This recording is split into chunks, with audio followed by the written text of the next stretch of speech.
Según Génesis 47, 12, 27, durante la sequía en Egipto, José almacenó y preservó el alimento. Para subsistir, la gente tuvo que venderlo todo y, al fin, incluso a sí mismos. Ese es el precio de vencer. Así es en este tiempo del fin, donde conseguir el alimento para entrar al reino y conquistar nuestra tierra, que es Cristo, formado en nosotros, nos costará renunciar a todo, incluso a nuestra propia vida. Pero a cambio de nuestro todo, tendremos su todo y reinaremos con él. Con ustedes, José.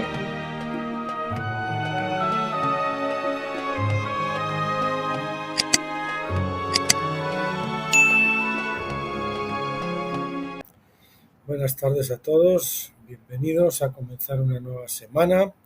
Es 6 de julio, lunes del 2026 y son las 5:33 de la tarde, una tarde calurosa. Ahora mismo en el exterior tenemos 37 grados y aquí con el ventilador, botellas de agua con hielo y las ventanas echadas, las persianas echadas y demás, pues estamos un poquito más frescos, pero bueno, llevándolo bastante bien.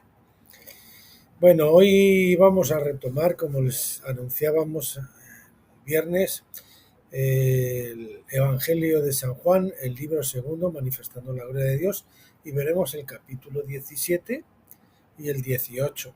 Entre otras cosas de las que veremos, vamos a ver cosas muy interesantes sobre la fiesta de tabernáculos, prefigurada en esta señal, quinta señal creo que es de Juan, y entre ellos la cronología de los eventos escatológicos que van a ocurrir con la secuencia, ¿no?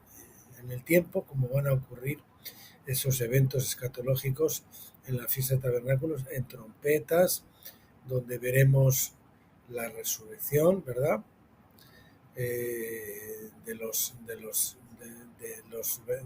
vencedores muertos.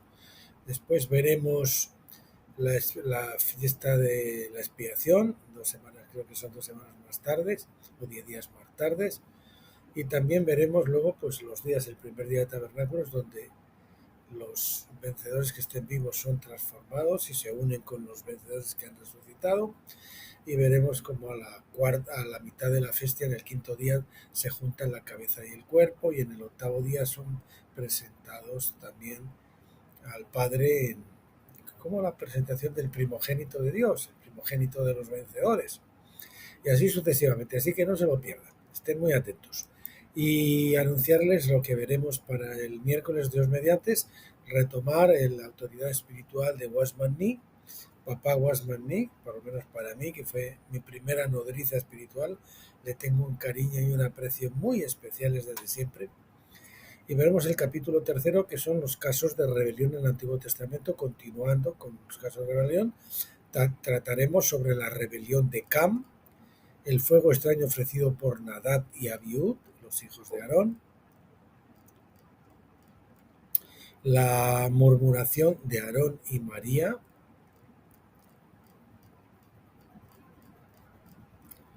la rebelión de Coré, Datán y Abitán. Ya saben que se los tragó la tierra, ¿verdad? A Coré y a toda su familia. Y eso es lo que veremos entonces para el miércoles, Dios mediante. Vámonos entonces a comenzar. Capítulo 17, la fiesta de tabernáculos, manifestando la gloria de Dios, Evangelio de Juan, libro segundo del doctor Stephen Jones. La cuarta y quinta señales constituyen el núcleo. Cuarta y quinta señales constituyen el núcleo del Evangelio de Juan y describen progresivamente los aspectos centrales de la primera y la segunda venida de Cristo. Así, la cuarta señal vimos que explicó el significado y el propósito de la Pascua y de la cruz, que consistía en partir el verdadero pan de vida para alimentar a la multitud. Y la quinta señal explica el significado y el propósito de la fiesta de tabernáculos y lo que Cristo se propone lograr en su segunda venida. Saben que hay dos obras de Cristo, la que se realizó en la Pascua y la que se realizará en tabernáculos, que es la manifestación de los hijos de Dios, donde Él aparece con su manto teñido en sangre, como dice en Apocalipsis. Ya no viene de Judá, sino viene como en el papel de José, y vamos a ver que eso trata de la manifestación de los hijos de Dios, de los vencedores. Podría decirse también que el propósito de la Pascua es sentar las bases para el gran clímax de la fiesta de tabernáculos, donde se completa su obra en nosotros. La primera obra se fue consumada, pero esa fue solo la primera obra, que es la de cubrir o expiar el pecado. Pero falta la segunda obra, que es la de quitar el pecado y manifestar a los hijos de Dios, la plena filiación, la filiación. Es decir, hijos que manifiesten verdaderamente el fruto del Espíritu Santo, que es lo que no ha ocurrido hasta ahora, salvo casos aislados individuales. Bien, repito. Podría decirse también que el propósito de la Pascua es fue sentar las bases para el gran clímax de la fiesta de tabernáculos, donde se completa su obra en nosotros. Pentecostés ha sido una obra parcial y un tiempo de aprendizaje, mientras transitamos hacia la plenitud de todo lo que Dios tiene planeado para nosotros, y de hecho para toda la para toda la creación. Pentecostés tenía como objetivo iniciar nuestra instrucción mientras Él escribe la ley en nuestros corazones. Eso es lo que ha hecho el Señor a través del bautismo de fuego en la etapa de Pentecostés. En los que hemos salido de ella, pues ya lo ha hecho, y en los que están en ella, pues el Señor lo está haciendo. Iniciar nuestra instrucción mientras Él escribe la ley en nuestros corazones, preparándonos para la obra final en tabernáculos, que es la del fruto, la de manifestar, pues eso, el fruto del Espíritu Santo. Como hemos demostrado, la cuarta y la quinta señales se nos presentan consecutivamente antes de que veamos sus comentarios. Anteriormente veíamos una señal y su comentario, ahora vemos dos señales y después a continuación los comentarios.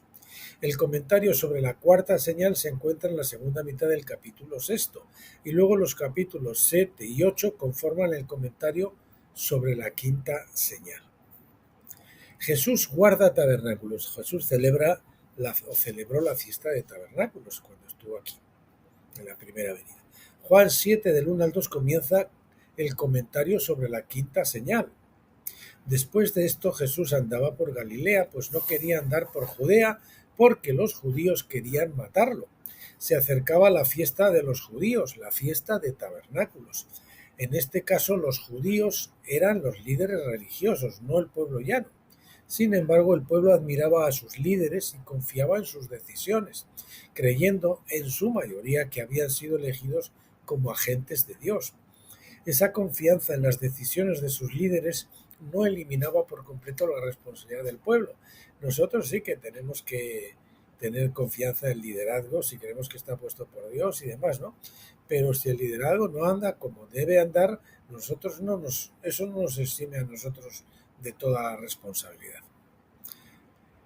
La segunda mitad, porque creo que es en Hebreos 12, en Hebreos capítulo 12, donde se dice en ese capítulo primero que hay que someterse a los que nos presiden, a nuestros pastores, al Señor, pero primeramente dice considerando el resultado de su conducta. Es decir, si vemos que el resultado de la conducta de nuestros líderes pues es el pecado, es lo que no está bien, pues no deberemos someternos a ellos. La segunda mitad del ministerio de Jesús transcurrió principalmente en Galilea. Sin embargo, parece que siempre iba a Jerusalén para la Pascua, pues era necesario realizar allí muchas señales para revelar el propósito de esa fiesta. Los evangelios registran solo una ocasión en que Jesús celebró la fiesta de tabernáculos y se encuentra precisamente en Juan 7. Los demás evangelistas no dicen nada de esta celebración de la fiesta de tabernáculos. Esto hace que este capítulo sea único y fundamental para revelarnos su segunda venida y qué es lo que conlleva. Una campaña de relaciones públicas. Juan 7, del 3 al 5 dice: entonces sus hermanos le dijeron, bueno, ese es el epígrafe, una campaña de relaciones públicas. Juan 7, 3 al 5 dice: entonces sus hermanos le dijeron, sal de aquí y vete a Judea para que tus discípulos también vean las obras que haces, porque nadie hace nada en secreto si quiere darse a conocer. Pensaban que el Señor quería exhibirse, ¿no? Y darse a conocer. Si haces estas cosas, muéstrate al mundo, pues ni siquiera sus hermanos creían en él. Entre los hermanos de Jesús se encontraban también se encontraban Santiago y Judas, quienes aún no eran considerados discípulos suyos. Pues de hecho, cuando Jesús está allí en una casa rodeado con un público, ¿no? Que él está sentado, ahí se acercan la madre y los hermanos de Jesús como escandalizados diciendo, ¿qué estás haciendo? Oye, que no sé qué, que mira, qué tal y qué cual, ¿no? Y entonces, cuando le avisan a Jesús, le dice, tu madre y tus hermanos están aquí. El Señor le dice, mi padre y mis hermanos son los que están aquí conmigo y me obedecen, y me escuchan y me siguen, ¿no?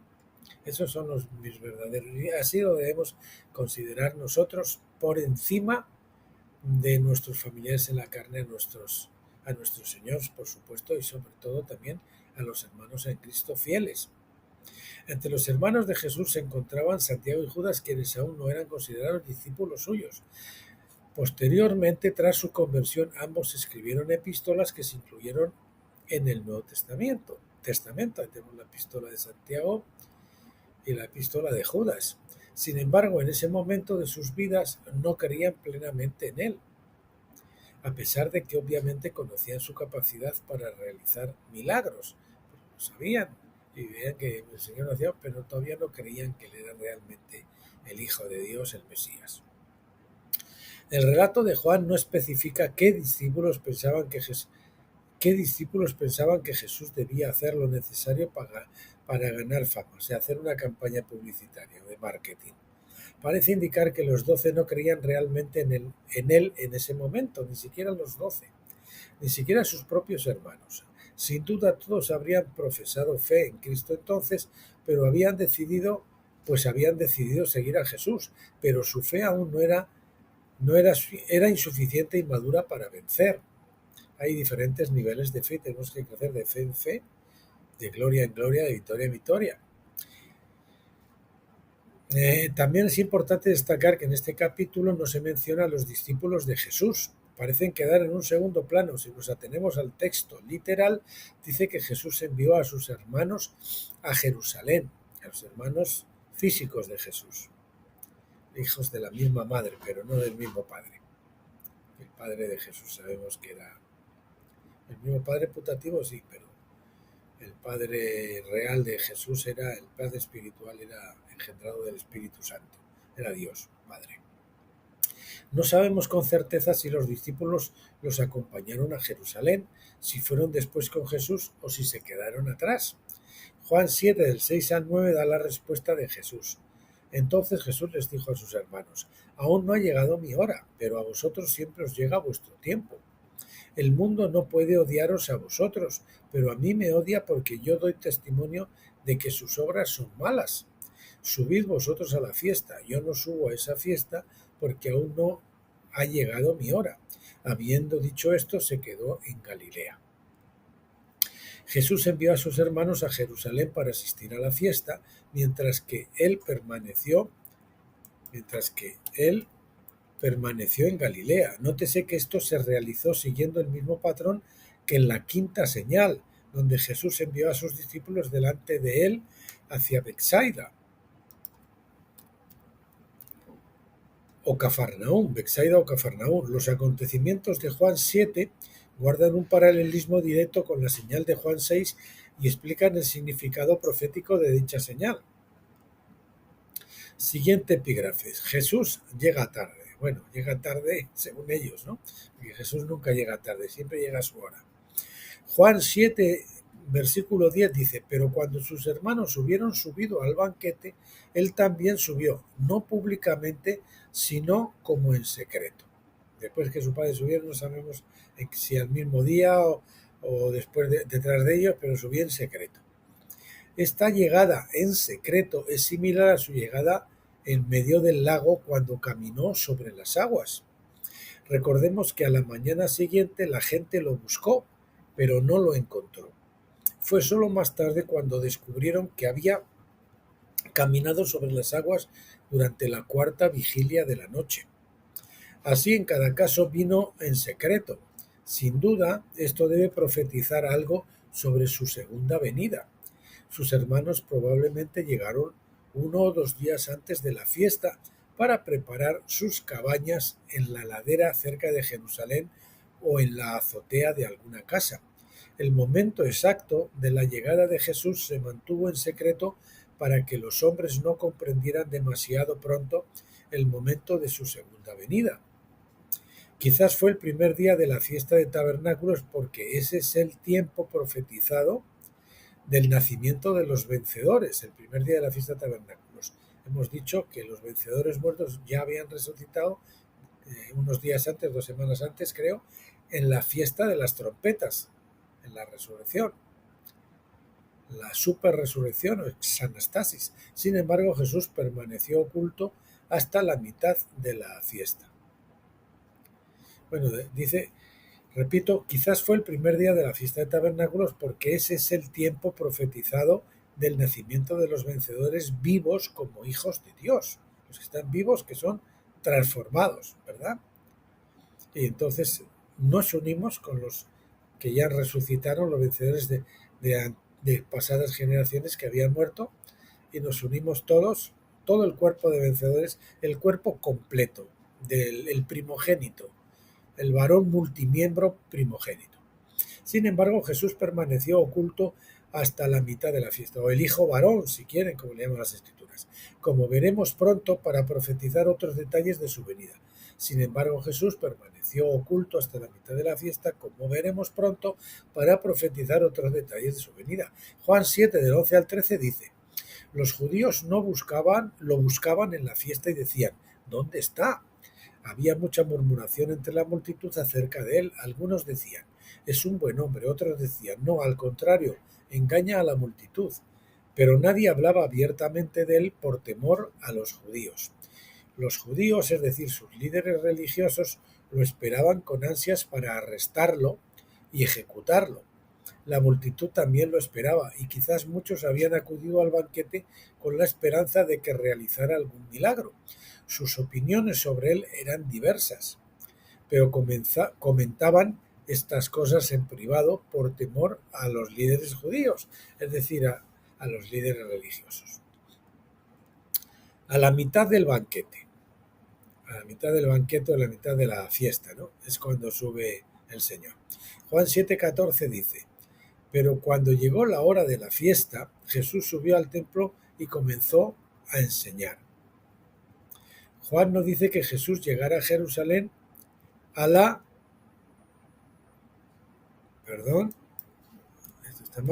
mitad de la fiesta. Más bien nos dice que fue entonces cuando Jesús se presentó abiertamente. O sea, en la mitad de la fiesta no es cuando llega, probablemente él llegó antes, pero a la mitad de la fiesta, más bien en el quinto día, vamos a ver, Jesús se presentó abiertamente al ir al patio del templo y enseñar allí abiertamente.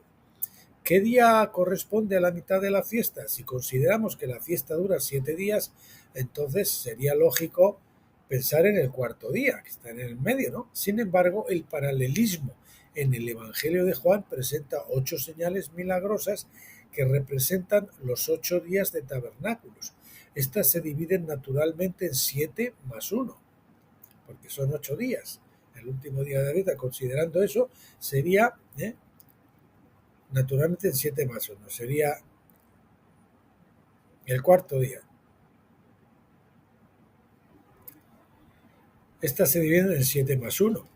Dado que Jesús se aparecía a sus discípulos en medio del mar de Galilea, a la mitad del mar de Galilea, podríamos decir, de la mitad del lago, en la quinta señal podemos suponer que Jesús también se presentó en el templo en el quinto día de tabernáculos. Podríamos pensar que era el cuarto, porque si son 7 sería el cuarto, que estaría en la gente, si son 8, pues sería 4. ¿Cuál sería la mitad? ¿El cuarto o el quinto? Pues parece ser que el Evangelio de Juan nos ayuda a identificar probablemente el quinto día, que es cuando Jesús se manifiesta públicamente. Siguiente epígrafe: llega repentinamente a su templo.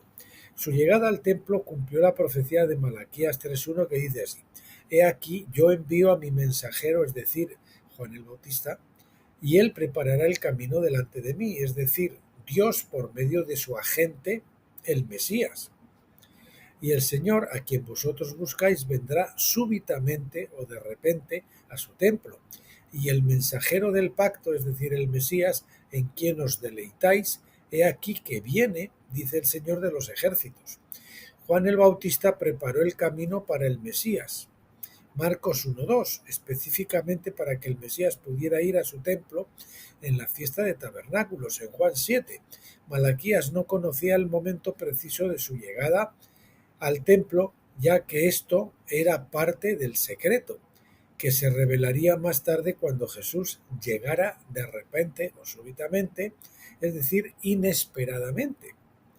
Si bien esto cumplió la profecía de Malaquías, en cierto sentido, el hecho de que ocurriera a la mitad de la fiesta de tabernáculos indica que aún habría un cumplimiento mayor cuando dicha fiesta se cumpliera a nivel histórico. Aún tiene que llegar el día, es decir, aún no ha ocurrido, pero está por ocurrir, el quinto día de alguna futura fiesta de tabernáculos, en que Cristo vendrá al templo de su cuerpo completo. Ojalá fuera en el próximo tabernáculos, ¿verdad? Pero bueno, está muy cerca. Antes de que Él pueda descender a ese nivel, los hijos de Dios deben nacer el primer día de la fiesta. En la fiesta de tabernáculos es cuando ya nacen los hijos de Dios y se unen con los que ya habían nacido en trompetas. Solo entonces la cabeza se unirá al cuerpo como uno solo, y solo entonces el cuerpo será completamente transformado y perfeccionado en justicia, preparándose así para la llegada de la cabeza. O sea, una vez que nos unimos, los vencedores, o nos unamos, el Señor nos va a maquillar a todos para dejarnos ya puliditos. Maquillarnos, entre comillas. Siguiente epígrafe, la presentación de los primogénitos varones, que juntos conforman el hijo varón, el multimiembro, ¿no? El orden profético de los acontecimientos, atentos porque esto es importante, el orden cronológico o el orden profético. El orden profeto, vamos a poner aquí también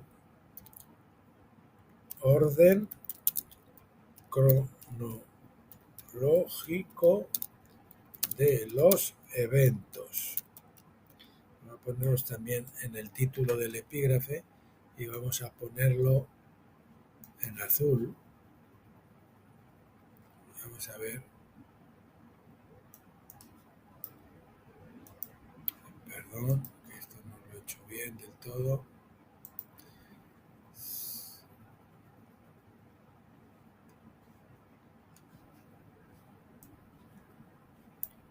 Sí, así. Bien. Así hemos dejado el epígrafe titulado La presentación de los primogénitos varones y ponemos también orden cronológico de los eventos. El orden profético de los acontecimientos de los eventos es el siguiente. Atentos. Los vencedores fallecidos de épocas pasadas resucitarán en la fiesta de las trompetas de algún año.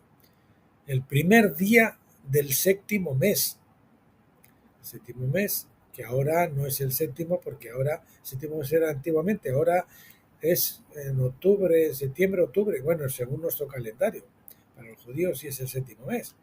Los vencedores fallecidos, repito, de épocas pasadas resucitarán en la fiesta de las trompetas el primer día del séptimo mes, tal como lo profetiza dicha fiesta.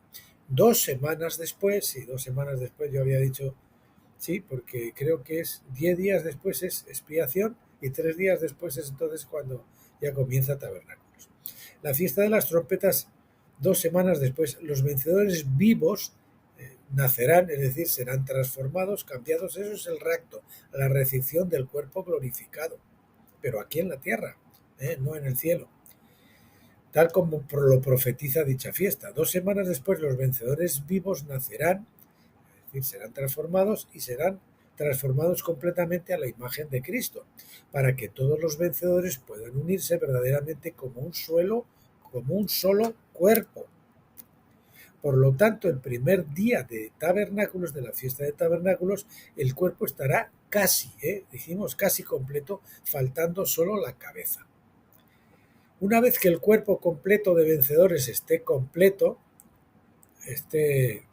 vamos a ver, aquí redundancia, a ver, esté formado, vamos a poner, una vez que el cuerpo completo de vencedores esté formado y transformado a la imagen de Cristo, la preparación estará completa y la cabeza podrá unirse al cuerpo a la mitad de la fiesta, según la ley de la filiación en Éxodo 22 del 29 al 30, que dice así: no demores la ofrenda de tu cosecha y de tu vendimia. El primogénito de tus hijos me lo darás. Harás lo mismo con tus bueyes y con tus ovejas. Estará con su madre 7 días y al octavo día me lo darás. Según esta ley, entonces, tenemos que estar 7 días con la mamá tierra, ¿no? Todos los primogénitos, tanto de hombres como de animales, debían ser presentados a Dios solo al octavo día. El séptimo día era demasiado pronto, el noveno demasiado tarde. Este es el propósito del octavo día y se relaciona directamente con el octavo día de la fiesta de tabernáculos, así con la octava señal en la secuencia del Evangelio de Juan, así como con la octava señal en la secuencia del Evangelio de Juan. Además, la ley dice: estará con su madre 7 días. Los hijos de Dios tienen un Padre celestial y una madre terrenal. Para que esta ley se cumpla en los vencedores durante la fiesta de tabernáculos, los hijos de Dios deben permanecer con su madre en la tierra durante los primeros 7 días de la fiesta. Y solo al octavo día serán presentados como hijos de Dios perfeccionados. Entonces es cuando suben al Padre, como hijos perfeccionados, todos juntos, pero no para quedarse allí en el cielo, sino que regresan junto con la cabeza, ¿no? Efesios 5 del 26 al 27 dice, para santificarla, se entiende, a la iglesia, habiéndola purificado mediante el lavamiento de agua por la palabra, para presentársela a sí mismo gloriosa, sin mancha ni arruga ni cosa semejante. Mancha es sin mancha quiere decir sin restos del pecado, y sin arruga quiere decir sin las señales del paso del tiempo, no en una iglesia envejecida, ¿no? Sino una iglesia esplendorosa, sino santa y irreprensible. La palabra es amomos, que quiere decir sin defecto. Judas 24 dice: ahora bien, a aquel que es poderoso para guardarlos sin caída y para hacerlos permanecer irreprensibles en la presencia de su gloria. Ahí está otra vez, amomos, con gran gozo. Apocalipsis 14:5 dice: y no se halló mentira en su boca, son irreprensibles, otra vez amomos. Bueno, nos vamos al capítulo 18, dando testimonio de Cristo. Cuando Jesús fue al templo a enseñar a la mitad de la fiesta de tabernáculos, causó gran controversia. Bueno, ya hemos quedado en el capítulo anterior que esa mitad es el quinto día de la fiesta de tabernáculos, teniendo en cuenta lo que nos dice precisamente la señal de Juan. Juan 7:15 comienza: entonces los judíos se asombraron y dijeron: ¿cómo es posible que este hombre sea tan instruido sin haber recibido educación alguna? Como no podían refutar sus milagros, excepto cuando los realizaba en sábado, intentaron desacreditar a Jesús alegando que no había recibido una educación adecuada de un rabino respetado. Pero vamos a ver que eso, nanay cucas, nada de eso, ¿verdad? Al contrario, era un rabino muy autorizado. Obviamente Jesús sí había sido educado, pues conocía bien las Escrituras y podía recitar de memoria la ley, los profetas y los salmos. A menudo se le llamaba rabino, un título que no se otorgaba a hombres sin educación. Dice el doctor Jones, en mi libro, el doctor Lucas, sanando las brechas o las heridas o las infracciones, como quieran, libro 1, capítulo 16, ese en tabernáculos está, el doctor Lucas está escrito, pero por partes separadas. Tenemos que hacerlo, probablemente sea el próximo que hagamos después de Juan, porque no lo tengo todo como un solo libro y tengo ganas ya de ponerlo. Por eso el enlace aquí, si ustedes pinchan al descargar el libro, les llevará a la página del doctor Stephen Jones, y si lo traducen, pues lo podrán leer. Expongo la formación académica de Jesús, dice el doctor Jones. Allí demuestro que Jesús no solo era rabino, sino un rabino con autoridad. Para ser tal rabino se requería el testimonio de otros 2 rabinos. Juan dio testimonio de Jesús y el Espíritu Santo volvió a dar testimonio de él en su bautismo. Juan era sacerdote, era rabino, Juan el Bautista. Y el Espíritu Santo también, como segundo testigo, volvió a dar testimonio de él en su bautismo. Sus milagros fueron un tercer testimonio. O sea, no tenía solo 2 testigos, sino 3. Juan 5:36. Un rabino con autoridad podía establecer su propio yugo o disciplina para sus discípulos. No tenía que seguir al pie de la letra todo lo que su maestro había dictado. En otras palabras, Jesús era libre e independiente de las disciplinas humanas. En la práctica, eso significaba que Jesús podía seguir la guía del Espíritu Santo por completo y sin ninguna obligación a nadie. Por eso, cuando nosotros normalmente adquirimos ya cierta madurez espiritual o de filiación, habiendo cruzado el Jordán y habiendo entrado en tabernáculos, nosotros también somos llevados de alguna manera por el Espíritu a salir fuera del campamento y no tenemos necesidad de someternos a una disciplina denominacional, como otros dicen. ¿Y qué cobertura tienes? Pues yo tengo la cobertura del Señor, del Espíritu Santo. En la práctica esto significa, pero por favor asegúrese usted si va a salir, que lo hace con la venia del Espíritu Santo, porque si no, a usted lo que va a crear es un problema para usted mismo y para los demás. En la práctica esto significaba que Jesús podía seguir la guía del Espíritu Santo por completo y sin ninguna obligación hacia nadie, independiente. La respuesta de Jesús, siguiente epígrafe. Juan 7, 16 y 17 dice: Jesús le respondió: mi enseñanza no es mía, sino de aquel que me envió. Si alguien quiere hacer su voluntad, sabrá si la enseñanza es de Dios o si yo hablo por mi propia cuenta. Jesús enseñó por revelación. Existían muchas enseñanzas rabínicas buenas y quizás muchos incluso fueron inspiradas y muchas incluso fueron inspiradas en algún nivel. Sin embargo, incluso las enseñanzas inspiradas deben tratarse como hierba hasta que el discípulo haya tenido tiempo de rumiar y transformar la carne en espíritu. Eso viene por la repetición y por la meditación. Eso es el rumiar. Y por los doble testigos, por la pezuña hundida, rumiar, y pezuña hendida, que nos habla de 2 testigos. Lo que un maestro cree inspirado no puede transmitirse a otro en forma espiritual, pues el mandato sobre el maná es recoger de él cada uno lo que pueda comer. Éxodo 16:16. Todos deben buscar el testimonio del Espíritu Santo para que sea su propia revelación. Si la revelación es realmente verdad, entonces todo oyente que está dispuesto a hacer su voluntad oirá la enseñanza y responderá por fe. O sea, si usted está predicando de parte del Señor y está predicando una doctrina muy extraña y no se recibe, pues bueno, el que no se recibe es por aquellos que no están dispuestos a oír y a escuchar la voluntad de Dios, no están dispuestos a obedecer. Ahora, si usted está dispuesto a superar todos sus ídolos de corazón, sus ideas preconcebidas, sus conceptos, sus doctrinas, etcétera, etcétera, entonces cuando escuche una revelación, por ejemplo, del tipo de tabernáculos, pues seguramente que usted la recibirá con fe y dirá: pues esto a mí el Espíritu Santo me da testimonio de que viene de él, ¿no? Dice así Juan 7, 18 y 19. El que habla por sí mismo busca su propia gloria, pero el que busca la gloria del que lo envió, ese es verdadero, y no hay injusticia en él. ¿Acaso no os dio Moisés la ley y ninguno de vosotros la cumple? ¿Por qué intentáis matarme?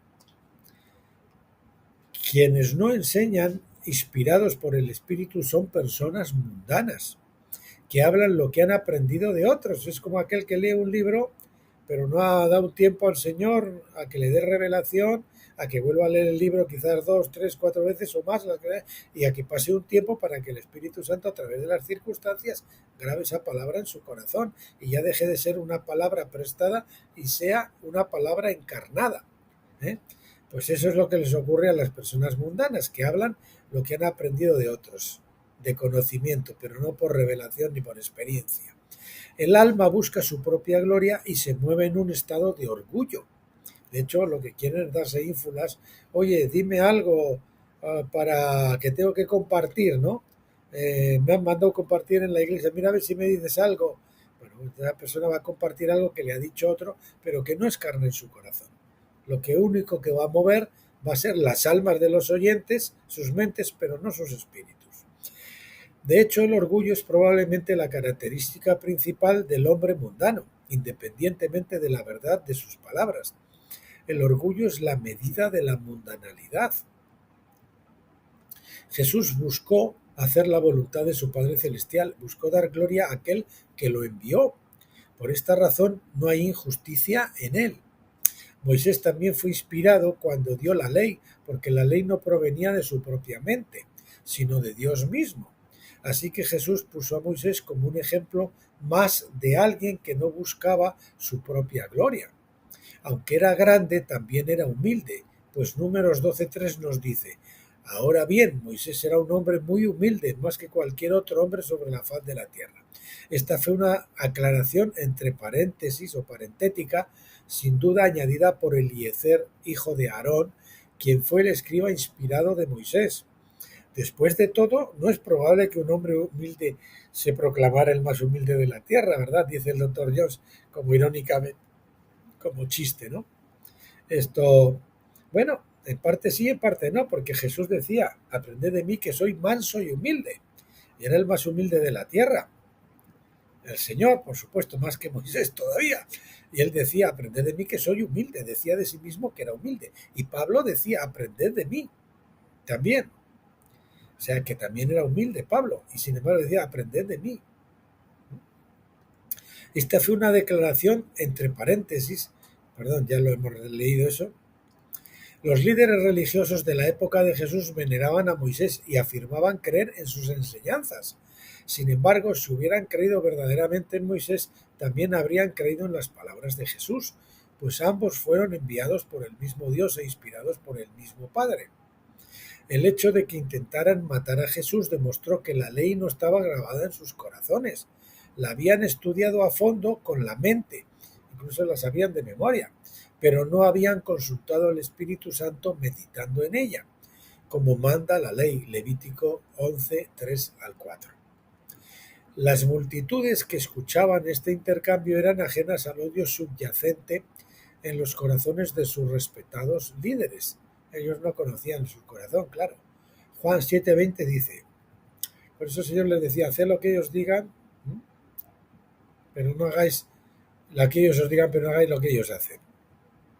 La multitud respondió: tienes un demonio. ¿Quién quiere matarte? La pregunta pronto sería respondida y la crucifixión finalmente lo demostraría. Juan 7, 21 al 24 continúa. Jesús le respondió: hice una sola cosa, y todos vosotros os maravilláis. Por eso Moisés os dio la circuncisión, no porque provenga de Moisés, sino de los padres. Y en sábado circuncidan a un hombre, y en sábado circuncidáis. Y en sábado circuncidáis a un hombre. Si un hombre es circuncidado en sábado para que no se quebrante la ley de Moisés, os enojáis conmigo porque sané completamente a un hombre en sábado. O sea, ellos circuncidaban en sábado, pero el Señor no podía sanar en sábado, con el pretexto de que se podía hacer eso como una excepción para cumplir la ley. Pero sin embargo, el Señor no podía hacer esa excepción para cumplir la ley sanando. No juzguéis por las apariencias, dice, sino juzgad con justo juicio. Y aquí quiero hacer este comentario también para aquellos que dicen que no debemos juzgar. Efectivamente, el Evangelio de Juan anteriormente dice: no juzguéis para que no seáis juzgados. Pero vemos que aquí dice, más adelante, juzgad con justo juicio. Y si siguen leyendo ahí en donde se dice eso, en el capítulo 7 de Juan, verán que juzgar con justo juicio quiere decir si primero no lo oye, no lo escucha, ¿verdad? O sea, nosotros cuando hemos oído, cuando hemos escuchado, cuando conocemos, no solo debemos juzgar, no tenemos que abstenernos de juzgar, sino que aquí se nos manda que juzguemos con justo juicio. Aquí vemos que los líderes religiosos seguían enojados porque Jesús había curado al inválido en sábado durante la Pascua anterior. Juan 5, del 8 al 10. Este fue el único acto que provocó la ira de los líderes religiosos. El Señor hizo adrede seguramente para que se manifestara eso, ¿verdad? Recordemos también que Juan 5:18 nos dice que por esta razón los judíos buscaban con más ahínco matarlo. ¿Por qué les ponía en evidencia y por qué? Como decía, este es el hijo, matémosle, dice la parábola, y quedémonos con su herencia. Nuevamente en Juan 7:1 encontramos que, es decir, que sabían bien que era el Mesías, pero no querían cederle al Mesías el puesto que ellos ocupaban. Nuevamente en Juan 7:1 encontramos que Jesús se mantuvo alejado de Judea porque los judíos querían matarlo. Sin embargo, la gente común parecía ignorar el odio que albergaban sus respetados líderes. Jesús defendió entonces su milagro de curación argumentando que no era pecado hacer el bien el sábado, aunque técnicamente se considerara un trabajo. Incluso los sacerdotes circuncidaban a sus hijos de 8 días el sábado cuando era un trabajo, ¿verdad? ¿Y qué hay de los sacrificios de animales? ¿Se negaban a sacrificar el sábado alegando que era un trabajo también? O sea, todos esos eran trabajo, pero ellos lo hacían, pero el Señor no, porque los dejaba en eficiencia y sobre todo mostraba que ellos no tenían la unción del Espíritu Santo, que eran mucho de boca, pero de vida nada. Lightfoot nos dice que el erudito Lightfoot nos dice, el erudito bíblico Lightfoot nos dice que el rabino Ageo enseñó esto. Si un pagano viene a vosotros y os dice que quisiera ser hecho judío, de modo que se me circuncidara en sábado o en el día de la expiación, ¿acaso profanaremos esos días por su causa? ¿Acaso profanamos jamás esos días, ya sean el sábado o el día de la expiación, por alguien que no sea hijo de una israelita? John Lightfoot, comentario sobre el Nuevo Testamento del Talmud y la Hebraica, volumen 3. Permitían la circuncisión en sábado únicamente a los israelitas biológicos, pues creían que solo los israelitas tenían prioridad sobre la profanación del sábado. Los conversos extranjeros debían esperar hasta el día siguiente. Sin embargo, la cuestión es que consideraban la circuncisión como una obra que, salvo en ciertas circunstancias, profanaba el sábado. Eso es lo importante. El enfermo que Jesús sanó en sábado no solo era israelita, sino que también era una figura profética que representaba a Israel en su conjunto durante los 38 años que transcurrieron desde Cades Barnea hasta el cruce del Jordán. Él había estado 38 años en la camilla, en el estanque allí, sin haber sido sanado. 38 años fueron los que estuvo Israel en el desierto. Por lo tanto, según sus propias normas, debería haber sido lícito curarlo en sábado, pero ellos discriminaban según sus propios intereses, ni siquiera según la ley que ellos profesaban. Las escrituras enseñan que el sábado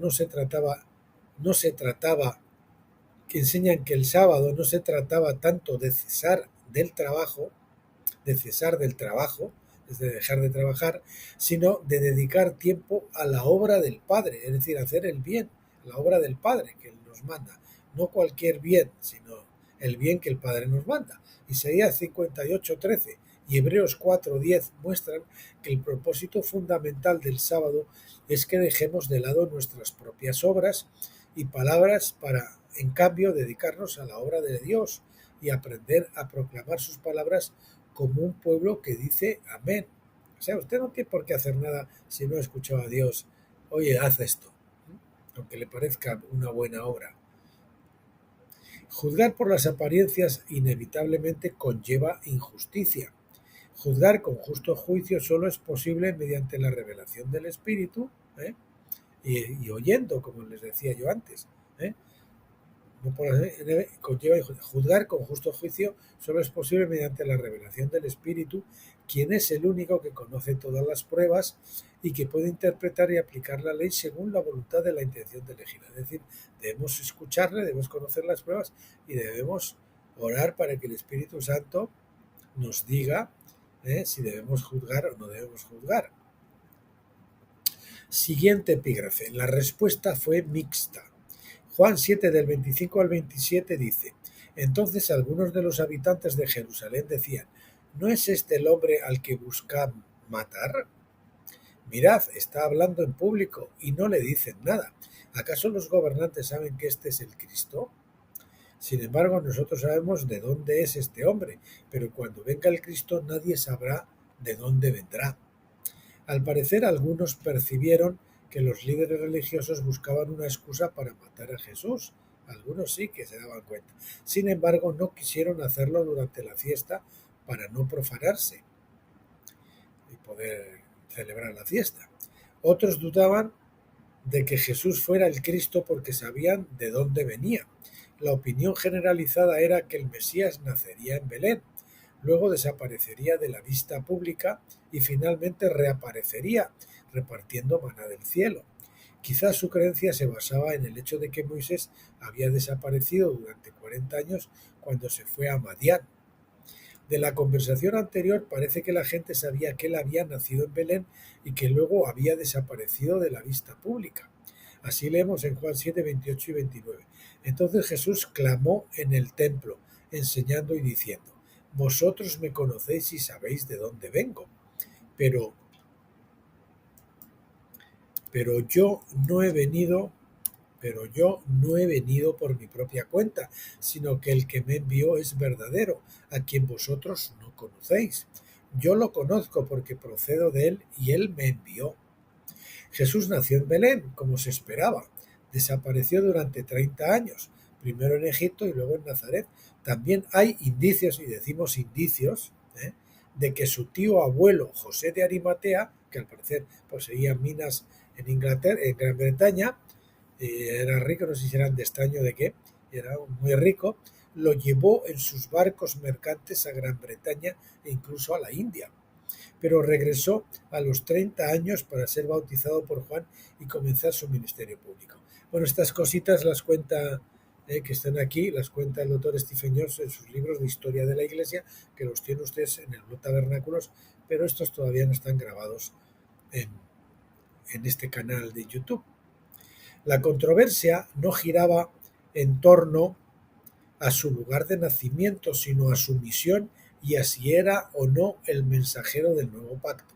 Parece que ellos todos reconocían que había nacido en Belén, pero todavía no lo calificaban como un Mesías. Malaquías 3.1.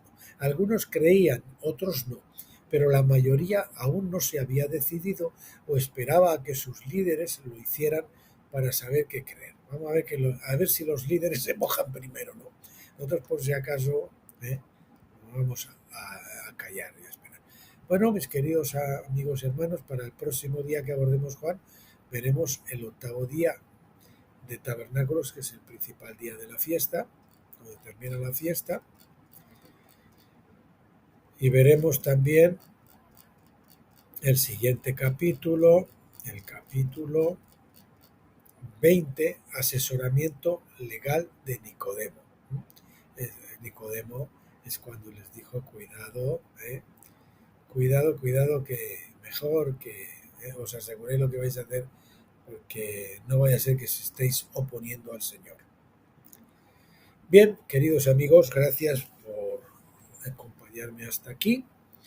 Bendecirles a todos a ustedes en el nombre del Señor Jesucristo y pedirle al Padre para que a todos nos dé esta maravillosa luz de tabernáculos, para que conozcamos, entre otras cosas, estos eventos proféticos, escatológicos, cronológicamente, qué es lo que va a ocurrir con todos esos eventos.